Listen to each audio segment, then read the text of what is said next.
Listen, wisdom is shouting in the streets. I will help you learn to be wise, to accept correction, and to understand wise sayings. I will teach you to develop your mind in the right way. If you listen and obey, you will learn to do what is right and to be honest and fair. And then you will be able to teach young people what they need to know and how to use what they have learned. Fools die because they refuse to follow wisdom. They are content to follow their foolish ways, and that will destroy them. Those who listen will live in safety and comfort. They will have nothing to fear. Those who listen will live in safety and comfort. They will have nothing to fear.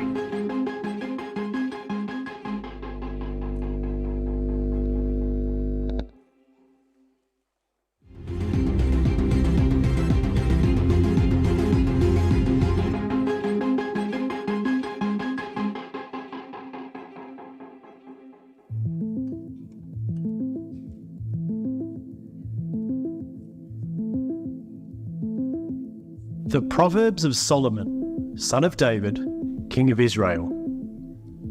To know wisdom and instruction, to understand words of insight, to receive instruction in wise dealing in righteousness, justice, and equity, to give prudence to the simple, knowledge and discretion to the youth. Let the wise hear and increase in learning, and the one who understands obtain guidance. To understand a proverb and a saying, the words of the wise and their riddles. The fear of the Lord is the beginning of knowledge. Fools despise wisdom and instruction. Hear, my son, your father's instruction, and forsake not your mother's teaching, for they are a graceful garland for your head and pendants for your neck.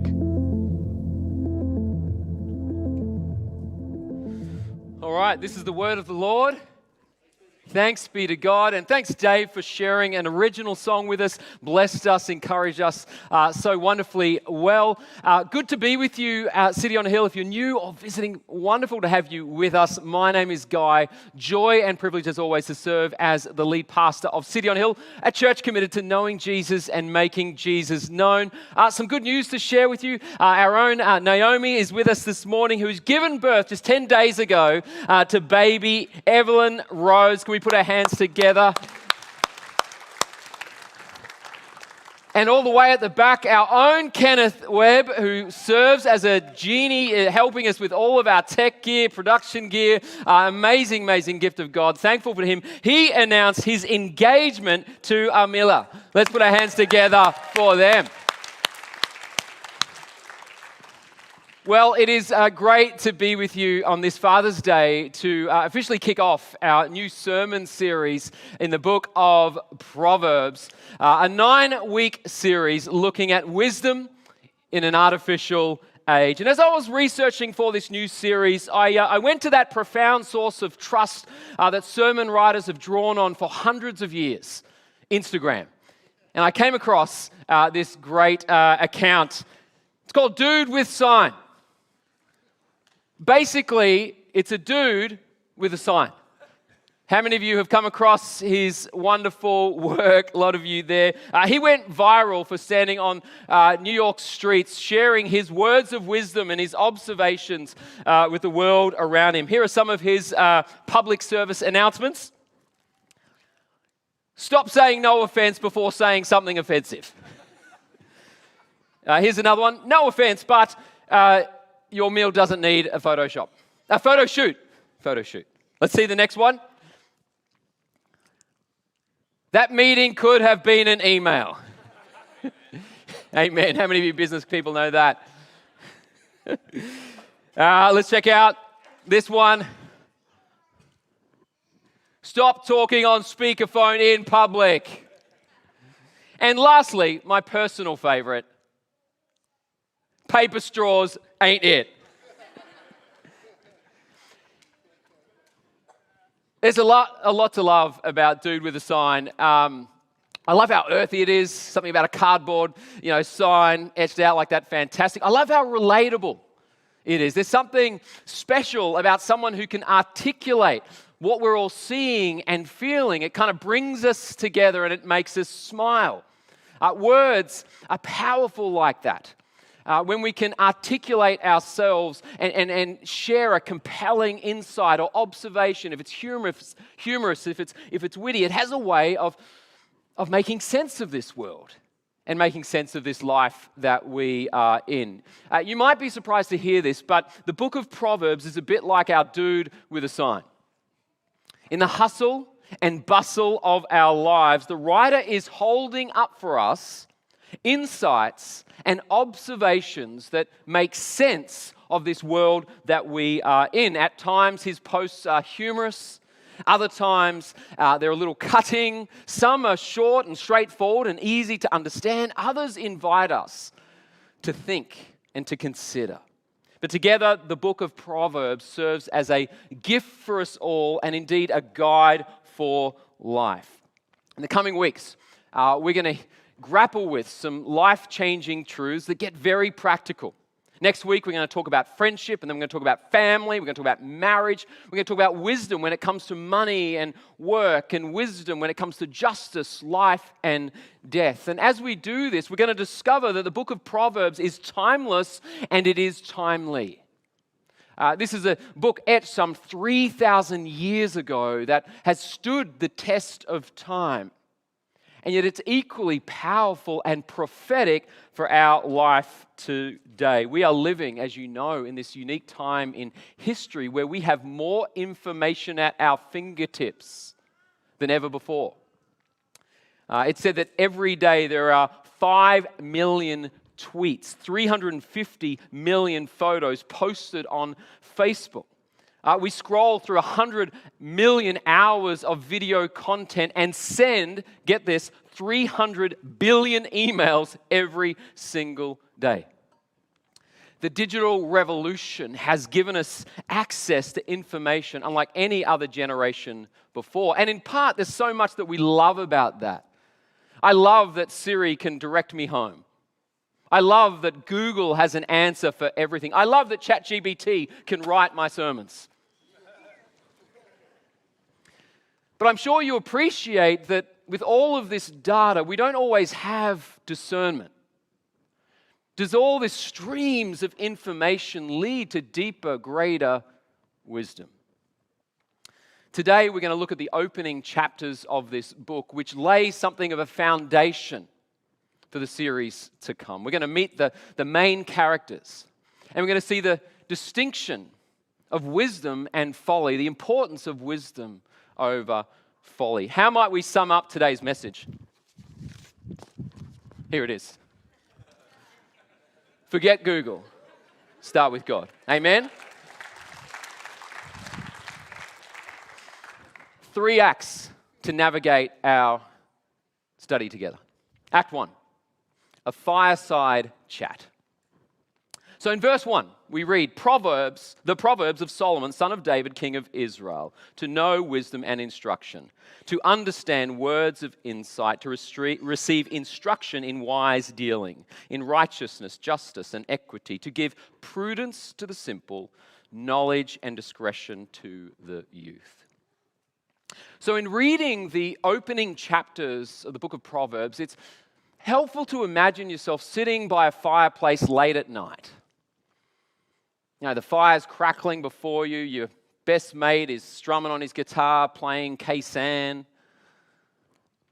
And there you see a father talking to his son. You look at the son and he's a little bit distracted, maybe a little bit disinterested, but the father is eager to talk to the son. The father's eager to get the son to put the phone down and listen to what he has to say. And who is the father? Who is the old man sitting by this fireplace? Well, in Proverbs, you can see it in verse 1. We are to imagine Solomon, the son of David, king of Israel. Solomon has got an incredible story that we read in the Old Testament.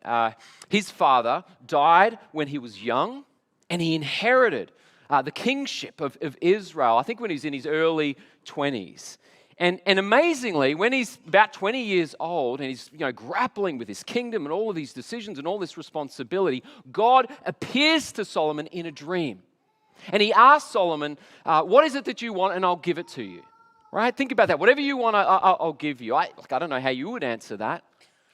I think if God appeared to me in a dream, I might say I'd love unlimited wealth or something extra special like Melbourne beating Collingwood this Thursday night. What does Solomon ask for? Check this out. 1 Kings, he says, "O Lord my God, you have made your servant king in place of David my father, although I am but a little child.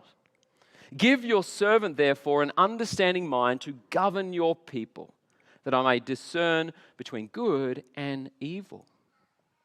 What does Solomon ask for? What is the one thing he wanted more than anything else? Wisdom. Wisdom. Wisdom. And this wisdom serves Solomon so very well. In 1 Kings, there's this kind of defining moment in his journey where two women come before Solomon with a decision over which child. There's a child there and they're fighting over who's the mother of the child. Right? Who does this child belong to? And this is a hard decision to answer. There's no DNA testing. This is before Ancestry.com. So what do? Solomon says, I've got it. Take the child, cut him in half. Sally, you take the left side. Rose, you take the right side.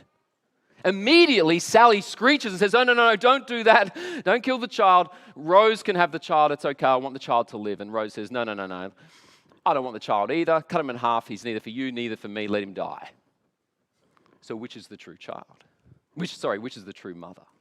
And in that moment, Solomon had the wisdom to discern the right path. And it was this moment that made him famous throughout all Israel and further for his wisdom.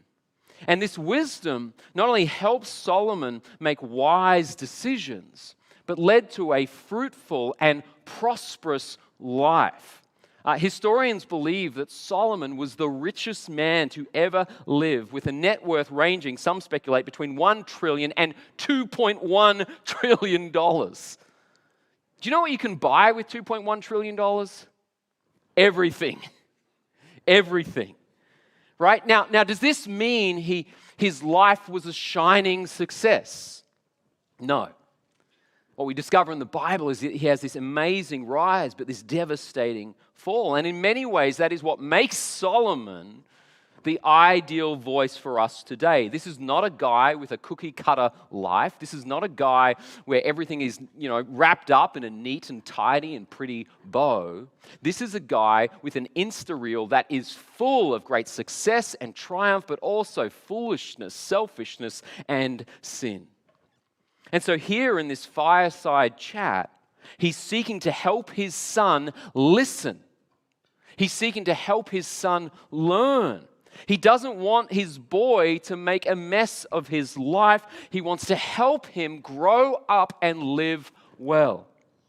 And in verse 2 following, which really kind of captures the purpose of this great book, he says this: "These proverbs that I'm giving you are for gaining wisdom and instruction, for understanding words of insight, for receiving instruction in prudent behavior, doing what is right and just and fair, for giving prudence to those who are simple, knowledge and discretion to the young." Right, so this is the lens through which we are to read the rest of the book. The book of Proverbs is more than a collection of cute, short sayings and observations, but are the words of a father helping his son to grow in wisdom. Interestingly, the Hebrew word for wisdom in verse 2 is chokmah, and chokmah describes the skill and ability to apply knowledge and experience in a prudent and diligent way. We're to imagine a tradie who applies skill and knowledge to the ability to kind of build a home. We're to imagine a sailor who applies skill and knowledge to lift up the sail and journey across those waters. In the book of Proverbs, wisdom is the skill and ability to apply knowledge and insight to help navigate life itself. For the young man, we know, as you know, he is going to face choices in life where terrain is complex and the answer is not always clear. When I was a young guy, I often viewed the world as black and white. Right? It was easy to point out that's right, that's wrong. He's right, he's wrong. And yet as you grow up in life, you begin to see that there is also a lot of gray. There is a lot of ambiguity and complexity, and we need to navigate that with wisdom. Does the Bible have clear moral laws that tell us exactly what we should and shouldn't do? Absolutely. But no one verse in the Bible is going to tell you if you should marry or who you should marry. No one verse in the Bible is going to tell you which class you should take at university or which career you should pursue. No one verse in the Bible is going to tell you how to vote or where you should invest your money. No one verse in the Bible is going to tell you which friends you should pursue and which friends you should block. Are these important decisions? Absolutely. Every day you are making hundreds of decisions that have many of those sliding door moments. And this is where wisdom is so vital. Wisdom is more than quick advice. It's more than this is right and that is wrong. It's about forming your character and learning to apply skill, reason, and understanding in life. Look at verse 8. The father says, "Hear, my son, your father's instruction, and forsake not your mother's teaching." You know, as a dad, I feel the longing in those words. Hear your father's instructions. Forsake not your mother's teaching. I feel those words in a very personal way. Vanessa is here today with me, and we've got 4 kids and a rabbit. It's a lot to look after. And being a dad is awesome. Like, it's great. There are so many treasure box moments. It's also really, really hard and difficult. My good mate Steph has this saying that she learnt from her mum, that when kids are young, they're a lot of work. When they're older, they're a lot of worry. Right? And for those of you who've got kids who are growing up, you can resonate with that. You see the truth and observation in that. Why do parents worry about their kids? It's because we love them. We care for them. I want the best for my kids. I want my 2 girls, my 2 boys to know they are loved, to know their value. I want them to have great friends and have great adventures and to find a great and ultimate purpose in their life. I want them to live life well and to, for that not just to go for themselves, but to be a blessing for other people. And this is the essence of the book. It's a guide on how to grow up and to live a good life. And while much of the book is kind of pictured for us as a father talking to a son, I hope you can see that this relates to us all. Right? The truth is, no matter your age or stage, we are all on a journey of growth and responsibility and maturity. Right? I'm sure nobody in this room or joining us online would say, "I've arrived." So whether you're young or young at heart, whether you're a man or whether you're a woman, whether you're married, we are all on this journey of growth and understanding, desperate on how to live and how to make good decisions. The fool is the person who says, "I've learnt all there is to know." Wisdom takes the posture of humility. Wisdom is slow to speak, eager to listen. Wisdom is eager to learn, grow, and live life well. And this leads to Act 2, a pendant for your neck. Did you see the imagery in verse 8? He says, "Listen, my son, to your father's instruction. Do not forsake your mother's teaching. They are a garland to grace your head and a chain to adorn your neck."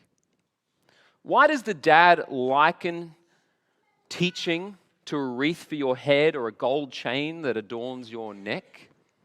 I think in part the father is helping him see that you'll need to take wisdom with you wherever you go. in all matters of life. I know as a dad, I have a few short years with my kids. But a moment will come where they will need to stand on their own 2 feet. A moment will come where they will choose what they do and where they work and who they are with. Now, I hope in the years ahead I'm there to answer a call and give them advice, but ultimately, what do they need? They need wisdom. Because wisdom is what you take with you into the realm of this world. And that's important to underscore because one of the big mistakes people make with Proverbs is assuming that all of these short sayings, which kind of occupy the middle part of the book, we make this assumption that all of those short sayings are commands that you must obey.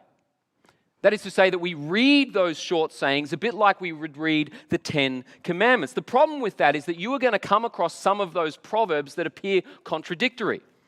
Andy Judd is with us today, was pointing out that contradictions in the Bible, in Proverbs in particular, feature in the Skeptic's Bible. I don't know if you've ever come across the Skeptic's Bible online, but it's kind of like a primer to help atheists debate Christians. In the words of Andy, it's basically the NIV study Bible for Satan. And it turns out they have a field day when it comes to the apparent contradictions that appear in Proverbs. For example, Proverbs 26 verse 4 says, "Answer not a fool according to his folly, lest you be like him yourself." But then what does the next verse say? "Answer a fool according to his folly, lest he be wise in his own eyes." Right? So which is it? Answer a fool or not answer the fool? Now it reads like a contradiction, which means the atheists are onto something and the writers of the Bible are morons, or more likely, the guys writing the Skeptic's Bible don't know how to read a proverb. You see, in the ancient world, everyone knew that the Proverbs were not a list of commands. Proverbs is not supposed to be read in the same way you read the 10 Commandments. Rather, Proverbs are observations on how the world generally works. They express general truths in absolute terms. And so wisdom is found in discerning which proverb to apply to which circumstance. And we actually do this all the time with modern proverbs as well. Many hands make light work. Too many cooks. So which is it? Well, it depends. Wisdom is found in discerning when you need to draw on the help of others and when you need to order Uber Eats. The other point to say about Proverbs is that they are not a string of promises. Right? They're not a string of Proverbs. It's Father's Day, and if you were to go to Coorong today, or even on Mother's Day, you are likely to see Proverbs 22:6 printed on a nice framed poster, and it just bursts with so much color and so much promise. Right? How many well-meaning Christians have said to mums and dads, "Oh, you know what you got to do? Train up a child in the way he should go, and when he is old, he will not depart from it." Right? It sounds like a promise. Is this an encouragement to parents to take seriously the formative years in their... Absolutely. But is this a promise? Is this a guarantee that if you train your kids, they will not depart? No. I don't know if you know this about kids, but they are unpredictable. And the last thing you want to do is, with a parent, is look at a child having a meltdown and blame the mum and dad. Some of the most godly fathers and mothers I know have had very rebellious kids. And I like to remind them of Adam and Eve. They were raised with the perfect father in the perfect garden and turned out to be a little bit self-entitled brats. Proverbs is not a series of promises and guarantees, but an invitation for us all to discern what is generally true about the world and discern what is wise and what is good. And of course, the other point about this gold chain around your neck is Wisdom is not just something you take with you wherever you go. It's precious. It's beautiful. Having wisdom in life is amazing. Look at how the writer paints this beautifully. Blessed is the one who finds wisdom and the one who gets understanding, for the gain from her is better than gain from silver, and her profit better than gold. She's more precious than jewels, and nothing you desire can compare with her. Long life is in her hand. In her left hand are riches and honor. Her ways are ways of pleasantness, and all her paths are peace. She is a tree of life to those who lay hold of her. Those who hold her fast are called blessed. Why is wisdom better than gold? Because you can have all of the diamonds and gold in this world and still make a train wreck of your life. You can have lots and lots of money and still be a jerk. In fact, some of the wealthiest and most successful people that we idolize and lift up have the most destructive, unsatisfying lives. And the same could be said of intelligence. Does being the smartest guy in the room with 8 degrees lead to a great and prosperous life? No. Just because you're the leading expert on blank doesn't mean you'll be a great friend or live a deep, meaningful, and purposeful life. That doesn't mean wisdom is at odds with wealth and success. Wisdom can often lead to wealth and success. However, in Proverbs, wealth and success are almost always a byproduct of someone who sets their eyes on something greater, namely wisdom. As someone once said, if you spend your life chasing butterflies, they'll fly away. But if you build a beautiful garden, the butterflies will come. The book of Proverbs exists to help you build a rich and beautiful garden. And this is why in the opening chapters, Proverbs not only speaks of wisdom with so much hope and encouragement and color and optimism, but also warns us of the danger of folly. This is personified in the book of Proverbs with 2 different contrasting women, Lady Wisdom and Madam Folly. That in life you're going to be faced with Lady Wisdom and Madam Folly. Why 2 women? Well, for one, the words wisdom and folly are grammatically feminine.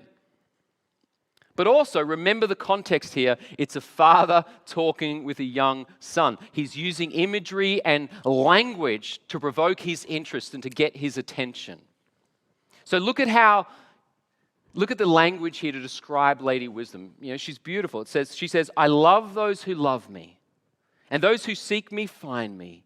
With me are riches and honor, enduring wealth and prosperity. My fruit is better than fine gold. What I yield surpasses choice silver. I walk in the way of righteousness along the paths of justice, bestowing a rich inheritance on those who love me and making their treasuries full.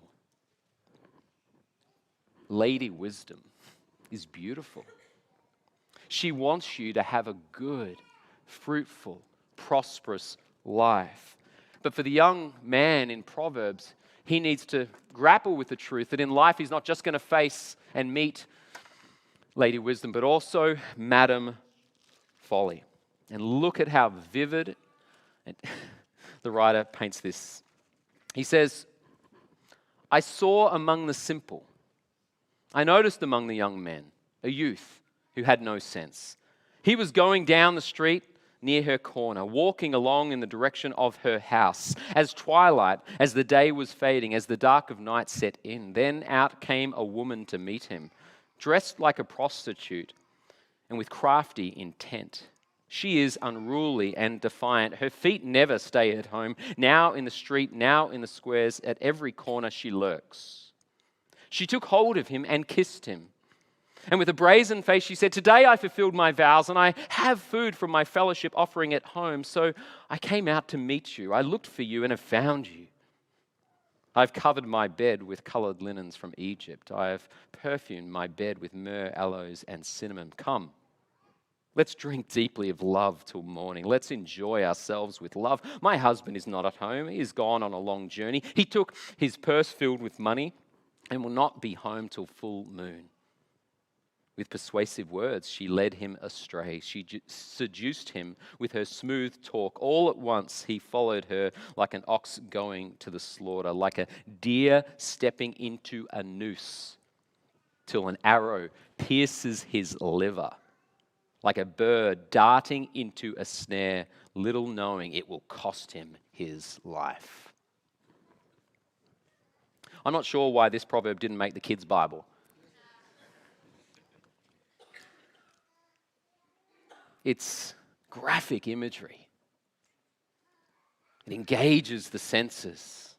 It's intended to wake you up. You know what strikes me about Madame Folly? Madame Folly is affectionate.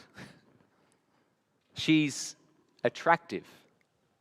Madame Folly seduces with smooth talk and the offer of pleasure and experience and love. I suspect this is where many men and women make a train wreck of their lives. We assume that stupidity and sin will come at us with sharp claws and horns. But as someone who has made a few laps around the sun, let me tell you that folly rarely comes with a flashing light and a warning. Madame Folly has a way of appealing to all our senses, and you will face it. You need to know that you'll be faced in your life with decisions and two paths and two options and two choices. And the difference between wisdom and folly will be hard and difficult and won't always be clear. For Madame Folly, she could come to you like she does in Proverbs with an offer of a love affair. But remember that Madame Folly is a personification of foolishness that appeals to and attracts in many forms. The folly of telling half-truths and white lies. The folly of taking shortcuts in life and compromising on your integrity. The folly of living for pleasure and negating your purpose. The folly of neglecting what you want most for what you want now. Folly can and does include sin, but you need to know that not all folly is sinful. It can often just be stupid. Is it sinful to ignore wise counsel, date someone selfish, spend more money than you can afford? No. It's just stupid. In the words of the other great philosopher, Forrest Gump, stupid is as stupid does. Why is Solomon desperate to warn his son about Madame Folly? Why is he desperate to help him see the beauty in Lady Wisdom? Because that is his story. It's his experience. There were times where he pursued and saw the wonder of Lady Wisdom. But his life came to an end. He made a train wreck of his life because he succumbed to Madame Folly. So how do we avoid the same mistake? What will be the key for you to live a good, flourishing, prosperous, blessed life? This leads to a third and final act. Act 3, the beginning of wisdom. This week I was talking to my good friend, Dr. John Dixon. Many of you know him, historian, great Christian guy. And he got me onto the work of Martin Seligman, who is a professor of psychology at the University of Pennsylvania. And in a famous TED Talk, which I'm sure many of you have perhaps seen, it was viewed 4 million times, he summarizes the findings of the last 40 years on happiness, right? 40 years of research on happiness, and he's summarizing the landing research. And in this context, happiness is defined as well-being and satisfaction in life. It's what Christians might call the blessed life, or life in the full. And he sees happiness in 3 levels, or 3 types of happiness. The first is pleasure. A nice bottle of wine, a good holiday, a birthday party with friends makes us happy, right? It's not lasting, it's not the deepest form of satisfaction, but it is measurable. The second level is flow.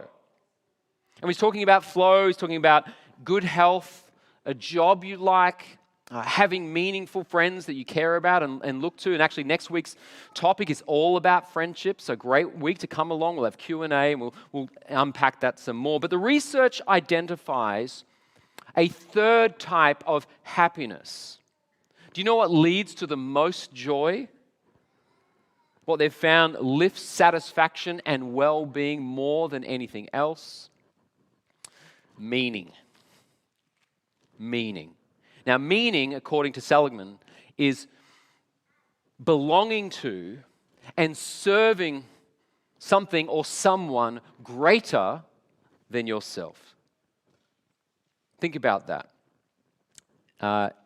Meaning, let me say that again, is belonging to and serving something or someone greater than yourself. So is it wrong to want to buy 3 BMWs? Is it wrong to want to rise up the ladder at your work? Is it wrong to want to be the number one athlete, performer? No, none of those things are wrong. But without anchoring your life in a deeper meaning, without a purpose that transcends beyond yourself, the secular teachers of our world will say, you won't be satisfied. You know what's crazy? The Bible has been saying this for thousands of years. This is why Proverbs is transformative. Where can you find purpose? Where can you find deep satisfaction and meaning beyond yourself? Look to verse 8. The father turns to his son and says, the fear of the Lord is the beginning of knowledge. Similarly, in chapter 9, we read, the fear of the Lord is the beginning of wisdom, and knowledge of the Holy One is understanding. And then chapter 14, love this word, the fear of the Lord is a fountain of life. Stunning, isn't it? The fear of the Lord is a fountain of life. There's imagery there that take us to the Garden of Eden, on the end of Revelation, tree of life, the fountain of life. Now, don't get hung up on this word fear. I know that when we read that today, a lot of us think, oh, are we supposed to be scared of God, afraid of God? No. That's not what they're saying here. This is less about being scared and more about standing in awe before the glory and wonder and supremacy of God. In the same way we might stand in awe at the cliff edge of Niagara Falls or an epic, beautiful sunrise, sunset, so we are called to see ourselves in the presence and glory and wonder of God. And it is this humble posture where we recognize that there is a God and we are not it. That He is big, He is great, He is supreme, He is powerful. That is the fountain of life. And this is where I say it's so timely for us because we're living in this age where so many people just want to not believe in God or be indifferent toward God. And the moment you're indifferent toward God, the moment you say you don't believe in God, you have to conclude that this world is nothing more than one huge cosmic accident. You have to wake up every day, look at the stars, look at the waves, look at the sun and say, you know what? All of this came from nothing. And it's going nowhere. And the moment you say that, which you must, then whatever pleasure you're going to find, whatever satisfaction you find in the moment is only that, a moment. As Solomon says in Ecclesiastes, it's just a chasing after the wind. This world, your pleasures, your job, your life, it's here, boom, gone.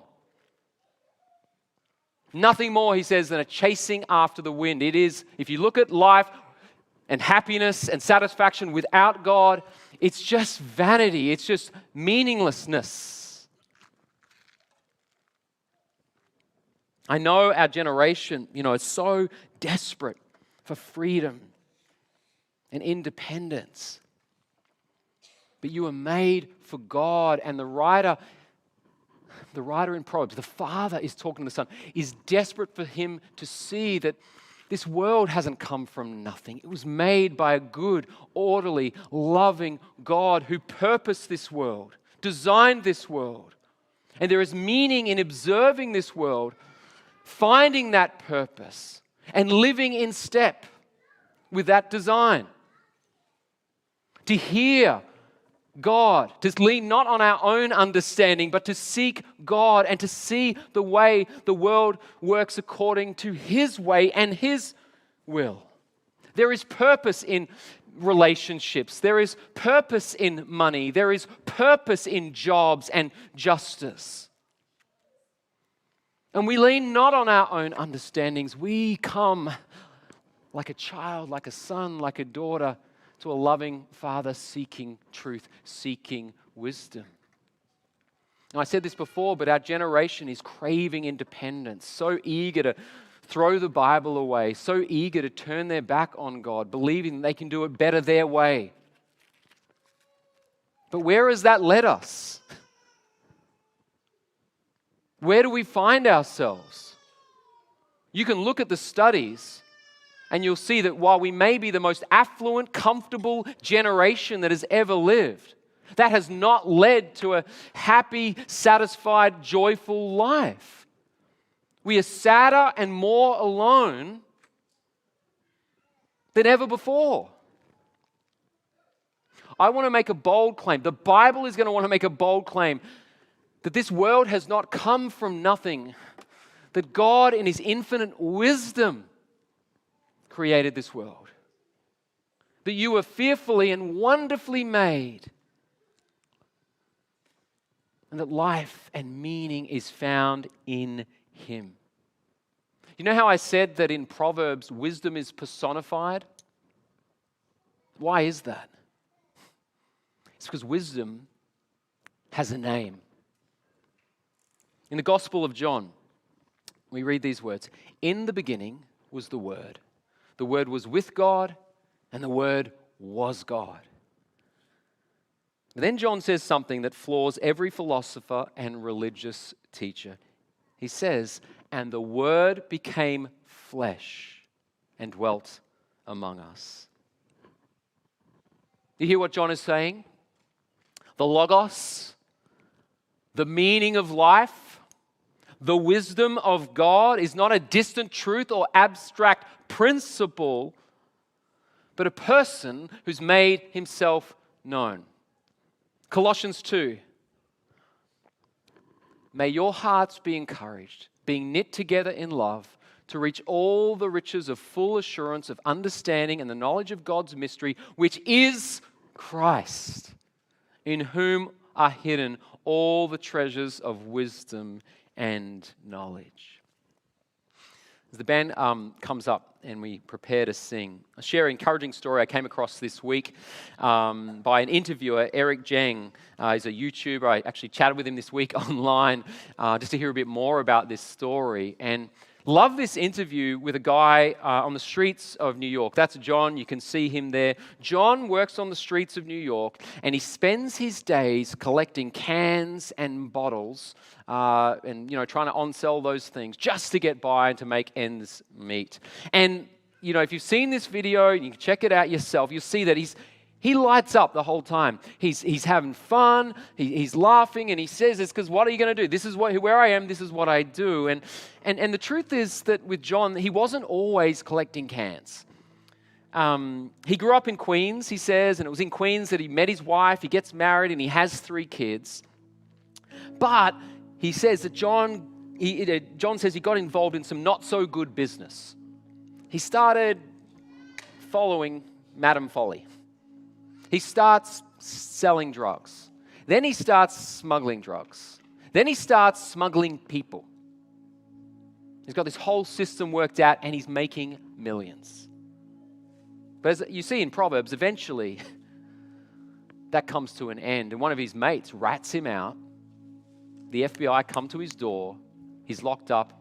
he goes to prison. He spends 10 years behind bars. He loses his wife, loses his kids. He's got regrets over that. He wasn't there to see the grandkids born. He says, this is why I'm in the mess of picking up these cans. And yet what is unexpected about John is that he has this life and energy about him. He collects his cans with a sense of value and purpose. He greets people passing him by with a smile and a g'day, and he's got this confidence and this sense of gratitude. And even Eric has to kind of interrupt at one point and says, you know, for someone who's gone through so much, you seem to be handling this really well. You know, and he says, well, I've cried all my tears. What else can you do? I can only be joyful and laugh and have a good life. And then he explains why. In June 1993, while sitting in a cold prison, John explains that 3 ladies from the Bronx came to the prisoners to talk about Jesus. And there, as he's in jail, he hears about Jesus' life. He hears about Jesus' death on the cross and the forgiveness of sin. He hears about the resurrection of Christ. And he's listening to that and he says, you know what? I accept this. This makes sense. I believe. I choose to follow God, to live his way. In that moment, instead of following his own path and doing his own way, he chooses to follow Jesus. He chooses to pursue wisdom. He chooses to give up his own way and to go God's way. Did that mean that from that moment he only made wise choices? No. Did that mean his circumstances changed? No. But at the center of his life, he now has purpose. He now has meaning. He now knows that he matters and that he's not alone in this world, and you are not alone in this world. And there's a good, loving Father who cares. And that changed him. It changes us all. It changes how you relate to other people. It changes the sense of value you can apply to your relationships, to your work. Instead of the way of folly, we now choose the way of Jesus. Do you know that no matter what choices you've made in your life, it's never too late to live a good life? It's never too late to come before God, to hear him, to know him, to embrace him. Do you long for life? Do you hunger for meaning? I encourage you as we go through the book of Proverbs to grapple with the life, the joy, the meaning, the purpose that is found in Jesus. Would you stand as we pray?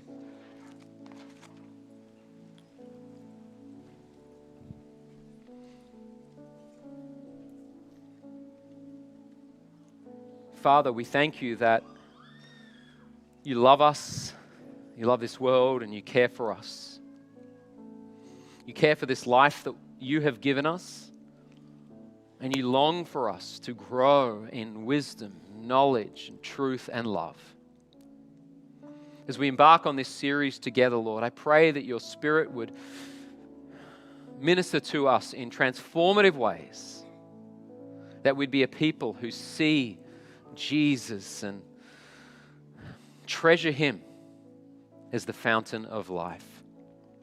For all who've made foolish decisions, and pray, Lord, that we would know there is grace. There's grace in your hands.